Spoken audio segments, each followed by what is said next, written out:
आपको पता है कि दुनिया में सिर्फ दो ही ऐसे कंट्री हैं जिनके फ्लैग का कलर पर्पल है? और क्या आपको पता है कि एक ऐसा अनओपन बॉटल है, मतलब कि जो कि 1650 सालों से बंद है? और क्या आपको पता है कि जो नेपाल का जो फ्लैग है उसको दुनिया का मैथमेटिकल कंस्ट्रक्शन वाला फ्लैग बोला जाता है? और आज आप इस वीडियो में ऐसे इंटरेस्टिंग रैंडम फैक्ट जानने वाले हैं कि आप बोलेंगे भाई इसका दूसरा पार्ट मुझे फटाफट चाहिए, बना दो। फैक्ट नंबर 15, दुनिया की 7 सबसे ज्यादा कमाने वाली फिल्म है, उसमें से जो 4 फिल्म्स थी वो एक ही साल में एक ही कंट्री में रिलीज हुई थी। जी हाँ, वो फिल्म्स 2015 में एक ही कंट्री अमेरिका में रिलीज हुई थी और उन फिल्म्स का नाम है Avengers Age of Ultron, Furious 7, Jurassic World and Star Wars the Force Awaken. और जो दुनिया की 7 सबसे ज्यादा कमाने वाली जो फिल्म्स है उनका लिस्ट आपके सामने ये रहा। फैक्ट नंबर 14, आप लोग को सन के बारे में तो पता ही होगा।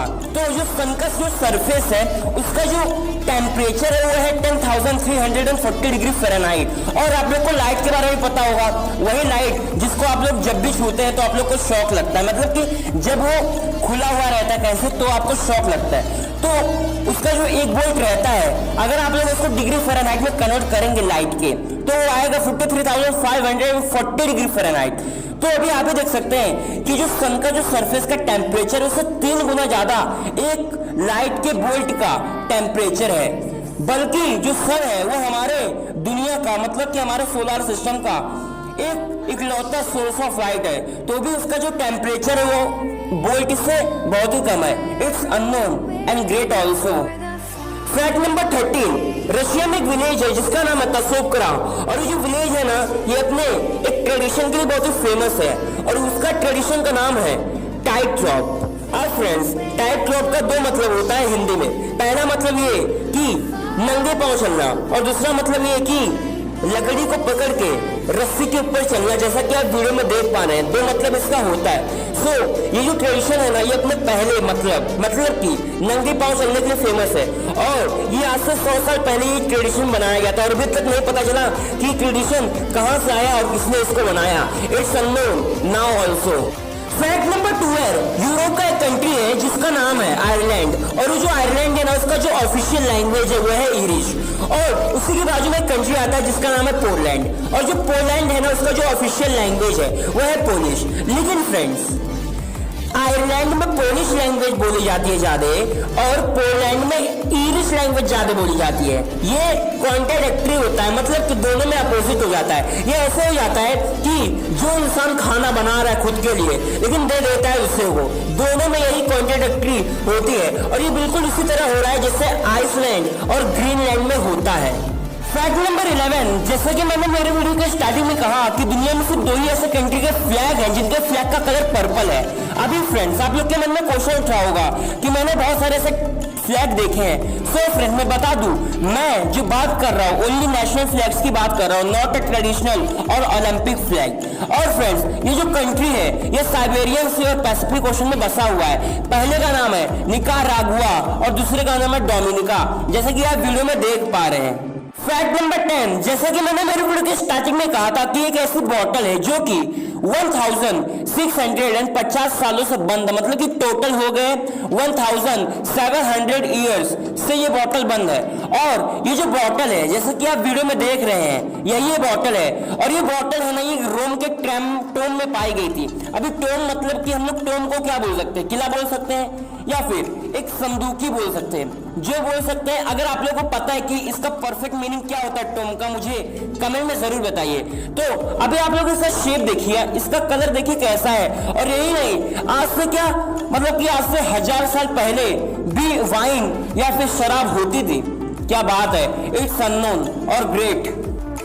फैक्ट नंबर 9, फ्रेंड्स, 1908 का मतलब कि 1908 का एक ओलंपिक था जो कि लंदन में आयोजित किया गया था। और इस ओलंपिक में ना जो रशियन टीम थी, जो रूस की जो टीम थी, वो 12 दिन लेट पहुंची। और इसका जो सबसे बड़ा जो कारण ये था वो ये था कि जो रशियन पीपल हैं वो जूलियन कैलेंडर फाइंड आउट करते हैं जो कि जर्जियन कैलेंडर से 13 दिन पीछे है। और जर्जियन कैलेंडर इंग्लिश लोग जो कि ब्रिटिश लोग होते हैं वो फॉलो करते हैं। और जैसा कि बहुत सारे मतलब कि वीडियोस में आप लोगों ने देखा होगा कि सब लोग बोलते हैं कि कैलेंडर इतने टाइप्स के होते हैं, मतलब कि कैलेंडर के बारे में बताते हैं, जर्जियन calendar, Buddhist calendar, Hindu calendar, Julian calendar. लेकिन ये देखिए कैलेंडर्स के पूरे लिस्ट, जैसे कि आप वीडियो में देख पा रहे हैं, Chinese calendar, Buddhist calendar, Japanese calendar, जर्जियन, जूलियन और ऐसे हजारों कैलेंडर मौजूद है आज धरती पर। लेकिन अभी तो फिलहाल हम लोग को इतने के बारे में पता है। और ये जो कैलेंडर है ये आज से हजारों साल पहले से यूज होता है, हजारों ने मतलब कि जब से धरती बनी है तब से बोल सकते हैं कि यूज होता आ रहा है।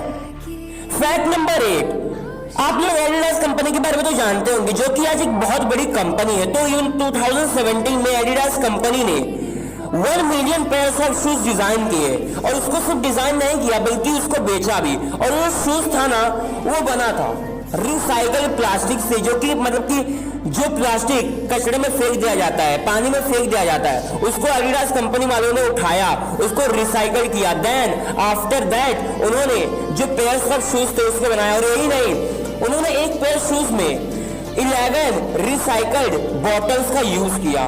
It's great. और सिर्फ हमें उन लोग का शुक्रिया अदा नहीं करना चाहिए, एडिडास कंपनी वालों का सिर्फ शुक्रिया अदा नहीं करना चाहिए, बल्कि उन लोग का भी करना चाहिए जिन्होंने रिसाइकल्ड जूते मतलब कि रिसाइकल प्लास्टिक से बने हुए जूते खरीदा, क्योंकि उन्होंने भी थोड़ा ही मतलब कि उन्होंने भी थोड़ा सा कंट्रीब्यूशन तो दिया पॉल्यूशन को कम करने का। It's great. Fact number 7, friends जो मैं बोल रहा हूं ना इसके ऊपर जरा गौर दो। There is a UAE United Arab Emirates territory inside Oman territory that itself is also inside the United Arab Emirates country. It is called Mada Village. अभी फ्रेंड्स जो मैंने बोला इसका मतलब क्या हुआ कि UAE यूनाइटेड अरब इमरात का एक टेरिटरी है जो कि ओमान टेरिटरी के अंदर है, लेकिन जो ओमान टेरिटरी है वो खुद यूनाइटेड अरब इमराट्स के अंदर आता है और उस विलेज का नाम है मादा विलेज। अभी इसका मतलब क्या हुआ कि जो मादा विलेज है ना वो सभी के अंदर आता है। अभी आप मुझे ये बताइए कि ये आपको क्या लगा, जो फैक्ट नंबर 7 है ये आपको क्या लगा, मतलब कि टंग ट्विस्टर लगा या कुछ और लगा। फैक्ट नंबर 6, जैसा कि आप सभी को पता ही है कि जो ब्रिटिश जो लोग हैं एक टाइम पे उन्होंने पूरी दुनिया पे राज किया था, लेकिन आज के टाइम में उनका कोई वजूद नहीं है। लेकिन क्या आपको पता है कि जो दुनिया की सबसे ओल्ड करेंसी है उस करेंसी का नाम है ब्रिटिश पाउंड। जी हाँ, ब्रिटिश पाउंड एक ऐसी इकलौती करेंसी है जो कि हजारों सालों से धरती पे मौजूद है और इकलौती एक ओल्ड करेंसी है, मतलब कि हम लोग इसको करेंसी के पापा के पापा के पापा बोल सकते हैं। और इसका मतलब आप लोग क्या समझे, अब इसका मतलब ये होता है कि जो ब्रिटिश लोग हैं वो कितने सिंसियर हैं, मतलब कि वो लोग सोवर्जिनिटी को कितने अच्छी तरह से फॉलो करते हैं। अभी सोवर्जिनिटी मतलब क्या होता है, सोवर्जिनिटी मतलब वो कि अपने राजा या रानी या फिर पार्लियामेंट को अच्छी तरह से बढ़ावा देना और उसकी आज्ञा का पालन करना। और ये जो ब्रिटिश करेंसी है ये 1200 साल से भी धरती पे मौजूद है। It's great. Fact number 5, friends आप लोग को मैक्सिको के बारे में तो पता ही है जो कि अमेरिका के नीचे एक कंट्री है। तो क्या आपको पता है कि मैक्सिको की जितने भी प्रिजन है जब भी वहां से कोई कैदी भाग जाता है तो उसको पकड़ के नहीं लाया जाता और उसको कोई पनिशमेंट भी नहीं दी जाती। तो ऐसा क्यों किया जाता है? तो फ्रेंड्स वहां की जितने भी मतलब कि वहां की जो पार्लियामेंट है मैक्सिको की वो ये सोचती है कि जो फ्रीडम है वो इंसान के खून में बसा हुआ है, मतलब कि इंसान को फ्रीडम रहना पसंद है और इसलिए जब भी वो भाग जाते हैं वहां से कोई कैदी तो उनको पकड़ के नहीं लाया जाता, क्योंकि वो जो फ्रीडम का जो रूल है वो उन पर भी अप्लाई होता है। लेकिन एक बात समझ नहीं आती, जब उन लोग गलती करते हैं तो उन लोग को पकड़ के क्यों लाया जाता है? तब उन लोग नहीं सोचते कि फ्रीडम तो मतलब कि फ्रीडम तो इंसान का हक है, उसको मिलना ही चाहिए। तभी उन लोग क्यों नहीं सोचते? मतलब कि अभी भाई मतलब कि ऐसा अगर हर एक देश में हो जाए तो कोई भी चोरी करने से फिर डरेगा ही नहीं, कुछ होगा ही नहीं फिर। फैक्ट नंबर 4, सो फ्रेंड्स जैसा कि मैंने मेरे वीडियो के स्टार्टिंग में कहा था कि जो नेपाल है उसका जो फ्लैग है उस कंट्री का वो एक मैथमेटिकल कंस्ट्रक्शन वाला फ्लैग है। अब मैंने ऐसा क्यों कहा था, क्योंकि आप लोग जैसे कि नेपाल का फ्लैग देख ही पा रहे हैं कि उसमें 2 पिरामिड का शेप, एक नॉन क्वाड्रिलैटरल कंस्ट्रक्शन बना हुआ है। और जो मैं आपको वीडियो दिखाऊंगा अभी 2 मिनट का क्लिप, उसको आप लोग एकदम अच्छे से देखिए तो आप लोग को पता चल जाएगा कि इसको मैंने मैथमेटिकल कंस्ट्रक्शन वाला फ्लैग क्यों बोला। नॉट मी, बल्कि पूरी दुनिया इसको मैथमेटिकल कंस्ट्रक्शन वाला फ्लैग क्यों बोलती है। तो देखिए,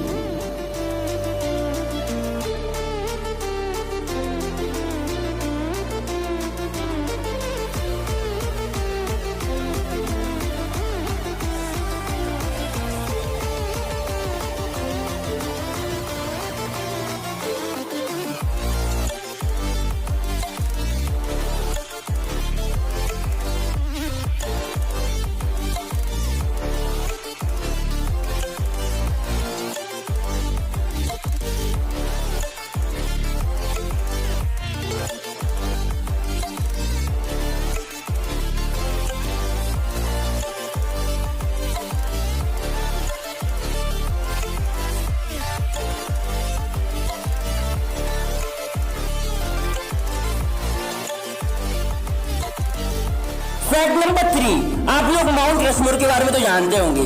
जैसा कि आप वीडियो में देख रहे हैं, इसको ही बोलते हैं माउंट रशमोर। आप लोगों ने इसके बारे में देखा होगा, लेकिन इसका नाम नहीं पता। तो इसका जो नाम है ना, वो माउंट रशमोर है। तो क्या आपको पता है कि ये जो कंस्ट्रक्शन है माउंट रशमोर, इसको बनाने के लिए ना 1 मिलियन से भी कम लागत का खर्चा आया था। मतलब कि 7 करोड़ से भी नीचे का खर्चा आया था। अब इसको जो बनाया गया था वो सिर्फ और सिर्फ 14 साल के अंदर बनाया गया था। और इसका जो कंस्ट्रक्शन था वो स्टार्ट हुआ था 1927 में और खत्म हुआ था 1941 में। और इसको पूरा बनाने के लिए 400 जन लगे थे। अभी फ्रेंड्स आप लोग मुझे ये बताइए, क्या 14 साल के अंदर 7 करोड़ से कम की लागत में 400 मजदूरों को लेके क्या इतना अच्छा कंस्ट्रक्शन बनाया जा सकता है? बनाया तो जा सकता है। अभी ये साबित करता है ये कंस्ट्रक्शन कि only not in Asian times, सिर्फ एशियन टाइम्स में ही अच्छे कंस्ट्रक्शन नहीं थे, बल्कि आज के टाइम में भी बहुत ही अच्छे कंस्ट्रक्शन होते हैं। फैक्ट नंबर 2, आप लोग सैमसंग कंपनी के बारे में जानते होंगे, जो कि आज पूरी दुनिया में अपना नाम रोशन कर चुकी है। तो क्या आपको पता है कि जो सैमसंग कंपनी है उसका मतलब क्या है? तो सुनो, जो सैमसंग वर्ड है ना, वो एक कोरियन वर्ड है जिसका मतलब होता है 3 स्टार। जो सन होता है उसका मतलब होता है 3, और जो सन होता है उसका मतलब होता है स्टार। 3 स्टार इसका मतलब होता है। और जो पूरी कंपनी है सैमसंग की, उसका मतलब, उसका जो मोटिव था बनाने का कंपनी का, वो ये था कि जो हमारी जो कंपनी सैमसंग है, इसके जो फाउंडर थे, उनका मकसद ये था कि जो हमारी कंपनी सैमसंग है वो पूरी दुनिया में 3 स्टार की तरह स्पेस में, स्काई में चमकती रहे जब भी रात का टाइम हो। और जब भी कोई इंसान उस तारे को देखे तो उसको सिर्फ और सिर्फ हमारे कंपनी का इनाम याद आना चाहिए। फैक्ट नंबर 1, तो क्या आपको पता है, आप लोग पीरियोडिक टेबल को तो जानते होंगे, जो कि एलिमेंट का एक टेबल है जिसके अंदर 118 एलिमेंट मौजूद है। तो क्या आपको पता है, आप लोग जो पीरियोडिक टेबल है उसमें हर एक अल्फाबेट देख सकते हैं, मतलब कि A to Z। लेकिन आप लोग एक अल्फाबेट को उसमें देख नहीं सकते, और उस अल्फाबेट का नाम है J। जी हाँ, आप लोग जो J अल्फाबेट है उसमें देख ही नहीं सकते। ऐसा इसलिए क्योंकि J नाम से कोई भी आज तक ऐसा एलिमेंट, ऐसा तत्व पाया ही नहीं गया है पृथ्वी पर। कहीं और की बात कुछ हो रही है, लेकिन पृथ्वी पर या अपने सोलर सिस्टम में ऐसा कोई भी एलिमेंट J नाम से पाया नहीं गया। तो फ्रेंड्स, अगर आप लोग को ये फैक्ट्स वाले वीडियो तो अच्छे लगे हो तो मेरे चैनल को लाइक कर देना और सब्सक्राइब कर देना और शेयर करना मत भूलना।